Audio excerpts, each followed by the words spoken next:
Kill kits. What are they and what do we have in them? Let's have a look.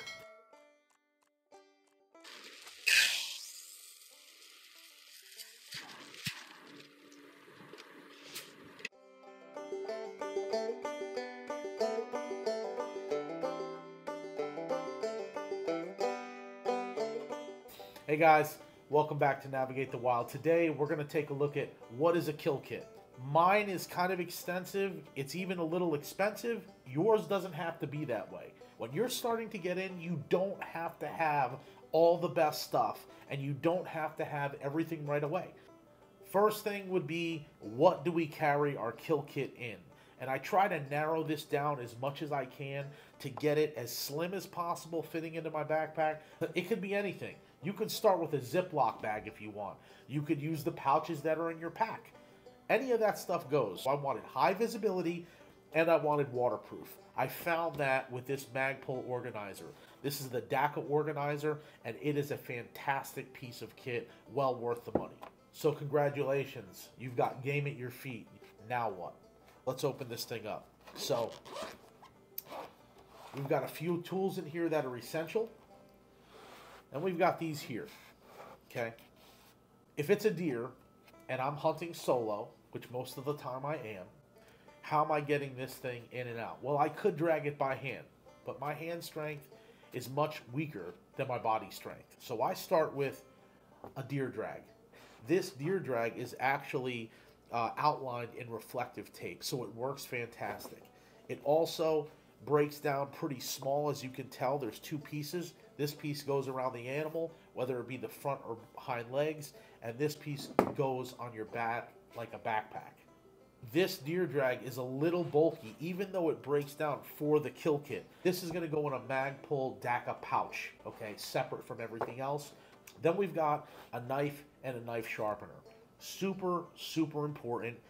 These three things, to me, are kind of the absolute essentials. We've got a fixed blade. I like having a fixed blade.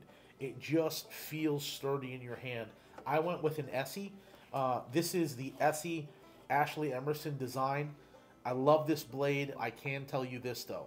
If you don't keep it clean, it will rust on you. It has great edge retention.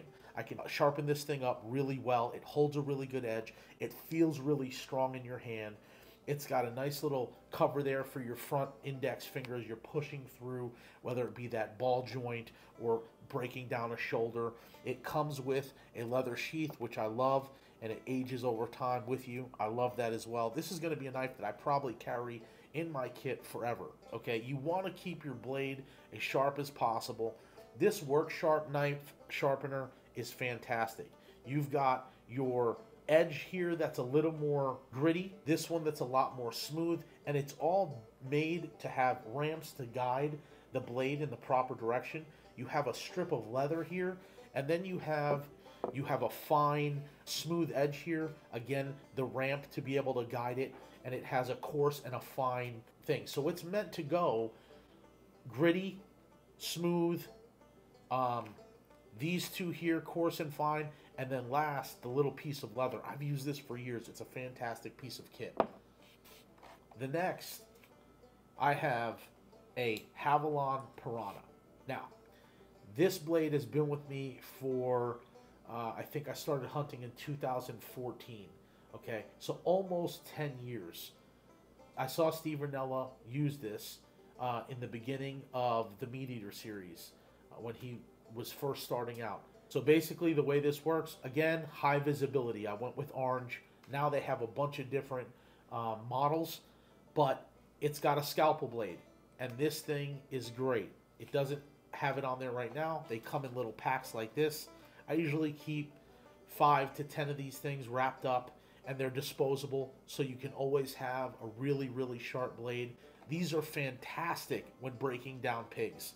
Pigs have such coarse hair and such thick skin, and then sometimes so much fat. These blades are great, and I'll actually break down a half of a pig, and then I'll go ahead and change out the blade. You just lift it up, pop it out, put the new one in, and you're razor sharp and ready to go again. Getting down to the last bits of gear that we've got here, I run a Leatherman mutt, for no other reason than I've had it around for a while. I carried it a lot with my AR because that's what these were designed for. Great, great tool, but really I'm using this tool for one thing, and that one thing is this right here, a saw. I use this saw every time I take a deer, every time I take a pig, and really use this saw for the pelvic bone at the very base of between the legs. Steve Rinella has a fantastic video about how to gut an animal. It is so hot inside of an animal's body. That equals meat spoilage. And so when you take an animal, especially in Florida, bow season, you want to get those guts out as soon as possible. Any type of Leatherman, but a multi-tool is fantastic with a saw. Get one of those. Now we're to gut hooks. Is it an essential piece of gear? It's not really. Gut hook is great. It's a great tool. This is a buck gut hook, really light, really easy to use. Got that blunt edge so you don't have to worry about piercing anything. When you shoot an animal, that's just the first step, and then the real work begins. So if you don't want to get your hands in there, I think it's great for anatomy, learning the anatomy. But if you don't want to get your hands right in there right away, a gut hook is great. So I always keep these around for when I'm teaching somebody and they're doing their first kill.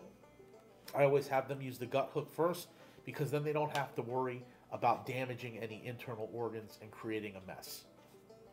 And the last piece of kit, not essential, but I highly recommend them, a game bag. I started using unscented trash bags. I started with cheesecloth after that. That was the next step. Another tip I got from Steve Rinella and the Meat Eater crew, cheesecloth. But then a couple years ago, we got our Golly game bags. This game bag, this thing will hold a ham, it'll hold a back strap, it might even hold a small deer like we have down here, a shoulder. It also has the Argali name on the outside. That's reflective. I love that. High visibility. Super packable. You can wash these things, let them dry out, fold them down, tie them up into themselves, just like this one here. Okay? See how packable this is? You just wrap it around itself, stick it into your kill kit, and you're ready to go. I love this piece of gear. It's got a quick tie, keep things nice and tight. You can also hang it from trees, hang it wherever you want. But really what you're doing is you're trying to keep meat clean. Sometimes, if I'm out in the field and I'm quartering out an animal, I'll lay one of these right on the ground. I'll lay it down there like that. I'll get my back strap, I'll get my tenderloins, I'll get my heart, I'll lay all that stuff out here on a rock or something, and I don't have to worry about it picking up pine needles, picking up grass, picking up anything. It's safe, it's clean, and into the bag it goes. These are essential in my opinion. And there you have it. That's your kill kit. Highly customizable, fits any budget. You get creative with how you want to do it and have fun.